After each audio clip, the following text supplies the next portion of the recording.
मैं डॉक्टर अमित भटनागर पंतनगर कृषि विश्वविद्यालय में सस्य विज्ञान विभाग में प्राध्यापक के पद पर कार्यरत हूं और इस चैनल के माध्यम से मेरा प्रयास है किसानों तक सही जानकारी पहुंचे ताकि उसका लाभ वो खेती में ले सकें। आज जो बात करना चाहता हूं एक बहुत बड़े कंफ्यूजन की है जिसपे भ्रम रहता है, वो है डीएपी देने का सही समय क्या है और सही तरीका क्या है।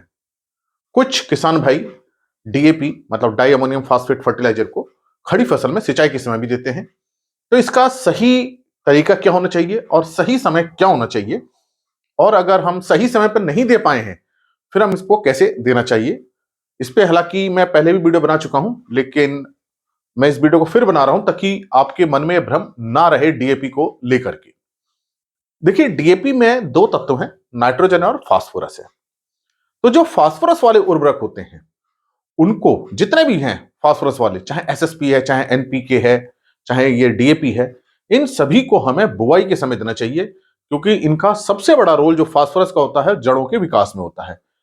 शुरुआत में जब बीज जमता है, जड़ें निकलती हैं, जड़ों की बढ़वार होती है और उस समय फास्फोरस की बहुत ज्यादा आवश्यकता होती है। इसलिए हमें फास्फोरस पूरा बुआई के समय देना चाहिए। जितनी भी डोज है वो हम बुआई के समय दें। सामान्यतः जो हमारी अनाज वाली फसलें हैं वो 1 एकड़ में 1 बैग डीएपी मतलब 50 किलो डीएपी 1 एकड़ में पर्याप्त होता है, और ये हम बुआई के समय दें। तो हम अगर समय की बात करते हैं तो जो बेस्ट टाइम है, जो सही समय हम कह सकते हैं, वो बुआई है। सोइंग टाइम पे हमें बेसल डोज में इसे हमें देना चाहिए ताकि जैसे ही जड़ें निकले, जड़ों को फास्फोरस मिल जाए और ये अपना काम करना शुरू कर दे और जड़ों की बढ़वार करे। तो ये तो समय है। लेकिन मान लीजिए आप बुआई के समय नहीं दे पाए हैं या उस समय उपलब्ध नहीं था, तब हम कब दे सकते हैं। देखिए, जब हम खड़ी फसल में देते हैं तो इसका हमें 100% लाभ नहीं मिल पाता है, इसका कुछ ही लाभ मिल पाता है।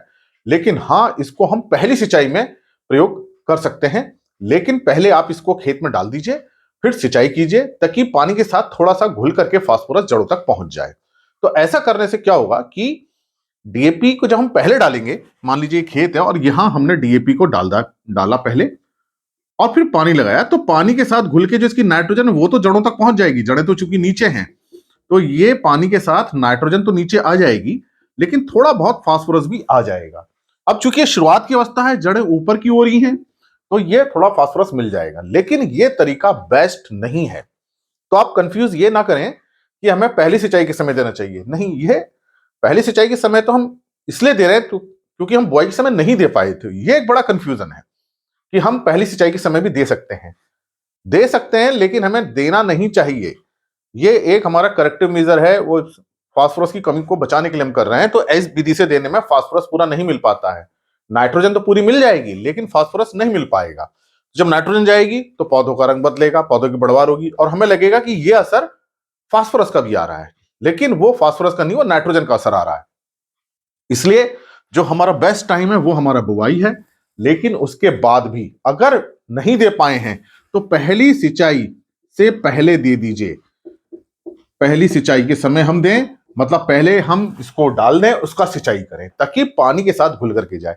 लेकिन अगर आपने ऐसा कर दिया कि पहले सिंचाई करी, उसके बाद हम 3-4 दिन बाद डाल लें जैसे यूरिया को देते हैं, तब फास्फोरस थोड़ा सा भी नीचे नहीं जा पाएगा। इसमें एक संभावना है कि थोड़ा बहुत फास्फोरस नीचे पहुंच जाएगा।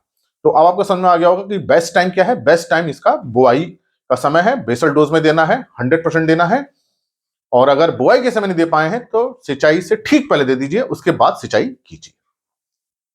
तो ये आपको समय समझ में आया। अब तरीका क्या है, देखिए जो मेथड क्या होना चाहिए। देखिए, जो फास्फोरस है वो जमीन के अंदर फिक्स हो जाता है, जहां हम डालते हैं वहीं पड़ा रहता है, अपनी जगह से हिल नहीं पाता है। तो जड़ों को फास्फोरस तक पहुंचना होता है, फास्फोरस जड़ तक नहीं पहुंचता है। नाइट्रोजन चल करके पानी के साथ घुल करके जड़ तक पहुंच जाती है, मूव करती है, लेकिन फास्फोरस मूव नहीं करता है। जहां डालते हैं वहीं फिक्स रहता है, मिट्टी में स्थिरीकरण इसका हो जाता है। जड़ बढ़ेगी तब फास्फोरस तक पहुंचेगी। तो इसका मतलब फास्फोरस बिल्कुल बीज के पास होना चाहिए। मान लीजिए ये बीज है तो फास्फोरस इसके पास में ही होना चाहिए, उससे थोड़ा सा नीचे होना चाहिए ताकि जड़ें जब निकलें तो ये जड़ें फास्फोरस के पास पहुंच जाएं। तो इसका मतलब जो फास्फोरस जो हम डीएपी दे रहे हैं वो बीज के साथ हमें देना चाहिए, बीज के पास ही होना चाहिए। जब हम सीड ड्रिल में प्रयोग करते हैं तो जहां बीज रहता है उसके साथ में ही फास्फोरस ये खाद डीएपी खाद रहती है। तो कोशिश हमारी होनी चाहिए कि जहां बीज पड़ रहा है उसके नीचे हमारा ये डीएपी खाद चली जाए।